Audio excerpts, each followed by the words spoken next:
What's up everyone and welcome to this video. In this video we're going to be taking a look at an article that states that an ancient city that was destroyed in Jordan might have been inspiration for Sodom and Gomorrah. So I guess they found a lot of evidence that suggests that a meteorite struck the town about 2.3 miles I think above the city, and they said the blast was like 100 times worse than the bomb dropped at Hiroshima, which is crazy when you think about it. They said that all 8,000 people that lived in the city would have died pretty much instantaneously, that their clothes would have caught on fire. I guess vases and different pottery or whatever like started to melt from the outside, but not the inside. It's pretty crazy stuff. I mean, they're not 100% sure if this was Sodom or Gomorrah or whatever, but some evidence might suggest that it could be an inspiration for that particular tale in the Bible. Others say that there isn't enough evidence to support that claim. So let's take a look at the article here. Evidence that a cosmic impact destroyed the ancient city in the Jordan Valley. And then right here they list the title again, just in case you missed it the first time. The destruction of Tal el-Hammam, a Bronze Age city in the Jordan Valley, by an exploding comet or meteor may have inspired the biblical story of Sodom and Gomorrah, a new study suggests. Notoriously sinful cities, which they were, Sodom and Gomorrah's devastation by sulfur and fire is recorded in the book of Genesis, according to Encyclopedia Britannica. I mean, isn't that pretty much according to the Bible or according to everyone? Like, doesn't everyone know, or I would assume everyone, that this is in the book of Genesis?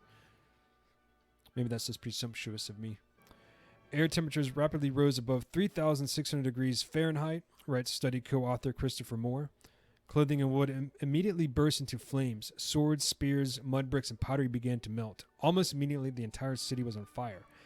At the time of the disaster, around 1650 BCE, Tal Hammam was the largest of three major cities in the valley. It likely acted as the region's political center, reports Ariella Marsden for the Jerusalem Post. Combined, the three metropolises boasted a population of around 50,000. Tal el-Hammam's mud brick buildings stood up to 5 stories tall.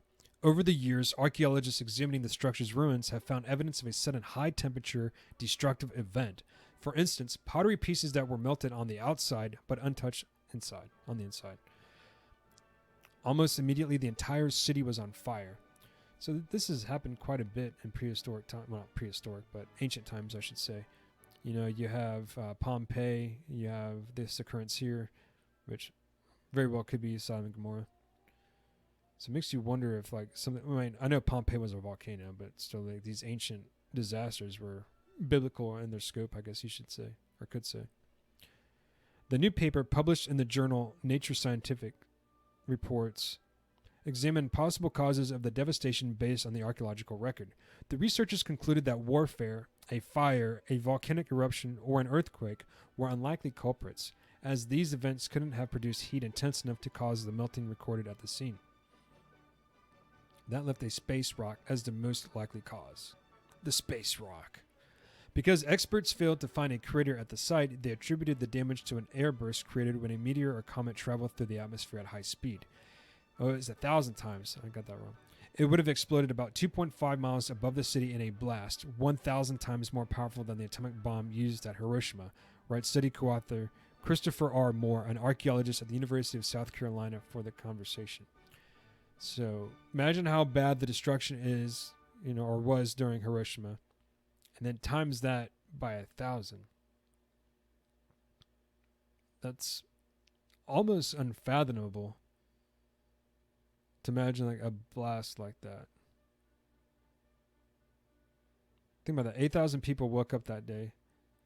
They're just going about the day. They had no idea anything was going to happen, and then that happened. I mean, I guess you could say the same thing for Hiroshima. I'm sure they weren't expecting that to occur. Air temperatures rapidly rose above 3,600 degrees Fahrenheit, Moore explains. Clothing and wood immediately burst into flames. Swords, spears, mud bricks, and powder began to melt. Almost immediately, the entire city was on fire. Seconds after the blast, a shock wave ripped through the city at a speed of roughly 740 miles per hour, faster than the worst tornado ever recorded. The city's buildings were reduced to foundations and rubble. None of the 8,000 people or any animals within the city survived, Moore adds. Their bodies were torn apart and their bones blasted into small fragments. Corroborating the idea that an airburst caused the destruction, the researchers found melted metals and unusual mineral fragments among the city's ruins. Yeah, so there's like part of the city right there.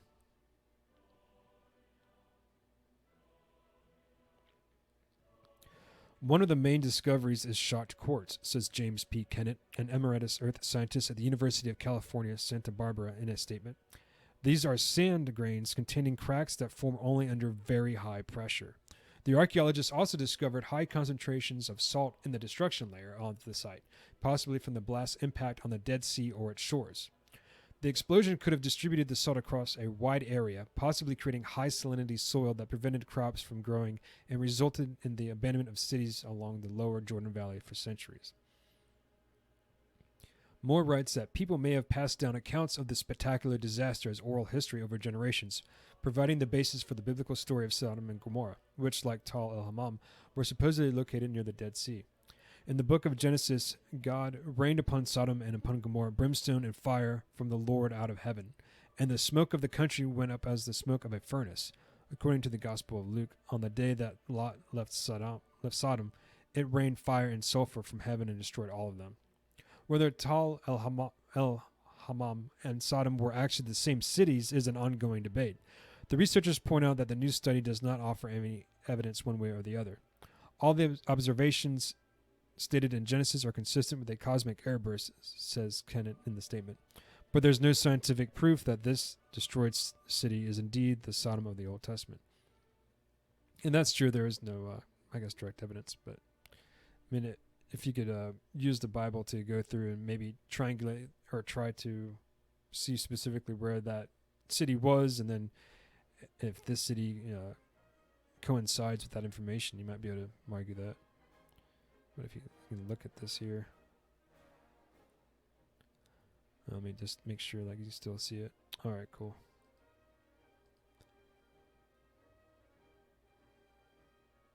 Yeah, so it's pretty wild. They're finding all kinds of interesting archaeological discoveries regarding the Bible. I mean, this may not necessarily be that, but I still thought it was pretty cool. So I hope you found this article interesting. Appreciate you checking it out. And until the next one, take care.